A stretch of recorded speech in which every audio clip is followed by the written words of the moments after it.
हर साल बिहार से लाखों लोग अपने घर, अपने परिवार, अपने मिट्टी को छोड़कर निकल जाते हैं। ये उनका पसंद नहीं होता है, अक्सर उनकी मजबूरी होती है। लेकिन सवाल यह है कि जिसका इतना गौरवशाली इतिहास रहा हो, जहाँ से सम्राट अशोक, चंद्रगुप्त मौर्य जैसे महान राजा रहे हों, आज उसी बिहार के लाखों लोग दूसरे राज्य में जाकर मजदूरी करते हैं। क्या बिहारी मजदूर हैं या फिर मजबूर?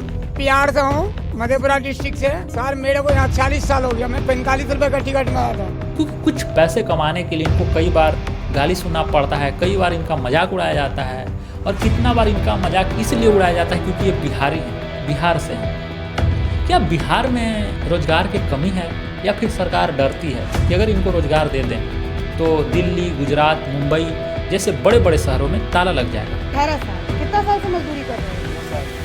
मतलब जब ये 16 साल का था, जब से ये मजदूरी कर रहा है। क्यों मजदूरी करने आए बाबू? कहाँ से हो रहने वाले? बिहार से, पूर्णिया जिला।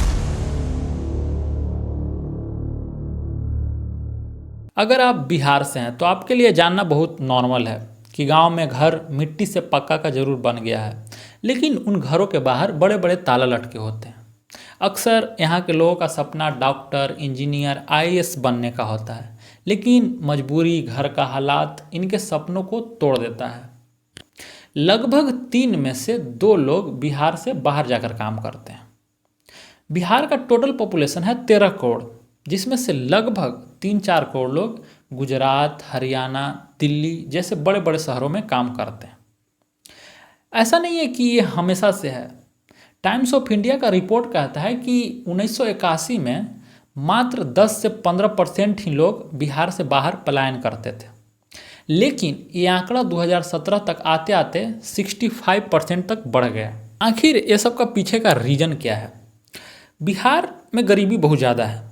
जब प्रशांत किशोर बिहार घूम रहे थे तो कहते हैं कि बिहार जितना रिपोर्ट में, पेपर में जितना गरीब दिखाया जाता है, उससे कई गुना ज़्यादा ग्राउंड पे है। बिहार जितना आंकड़ों में गरीब दिखता है और जब आप उसको इन पर्सन फील करते हो तो दोनों में जमीन आसमान का फर्क है। क्या वो इन पर्सन और भी ज़्यादा बहुत भयानक दिखता है। और ऐसा नहीं है कि बिहार शुरू से ही इतना गरीब था। आज़ादी से पहले बिहार के पास 33 शुगर मिल था, जो देश का लगभग 40% शुगर अकेले प्रोड्यूस करता था, लेकिन अब मात्र 3 से 4% ही कर पाता है। और दूसरा रीज़न यहाँ की गरीबी में ये भी है कि यहाँ जात पात बहुत ज़्यादा है। जब लालू प्रसाद यादव पहली बार सीएम बनते हैं तो उनका कहना था कि आर्थिक विकास से ज़्यादा सामाजिक विकास जरूरी है।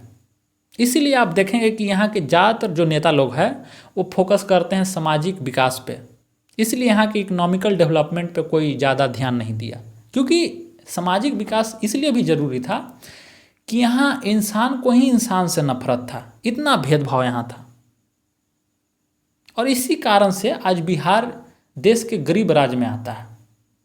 लेकिन अब ज़्यादातर लोग ये भी यहाँ सोचते हैं कि बिहार में कभी कंपनी नहीं आएगा, क्योंकि यहाँ ना अच्छा इंफ्रास्ट्रक्चर है और न ही समुद्री पोर्ट है जैसे गुजरात और मुंबई में है।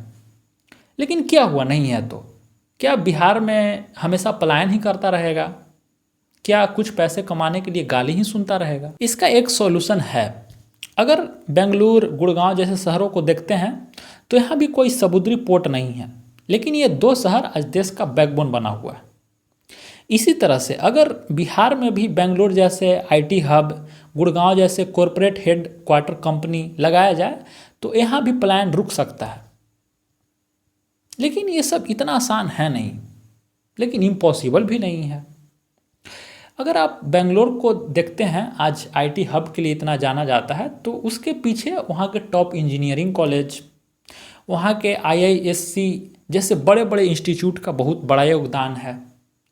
सेम इसी तरह से अगर बिहार में भी इकोनॉमिकली डेवलपमेंट करना है तो यहाँ के सरकार को सबसे पहले टॉप इंजीनियरिंग कॉलेज का अरेंजमेंट करना पड़ेगा, ताकि अच्छे स्टूडेंट बाहर से पढ़ने आएँ। और इस तरह से बिहार जाके विकसित भारत में अपना योगदान देगा, और इस तरह से यहाँ के लोगों का पलायन हम रोक सकते हैं।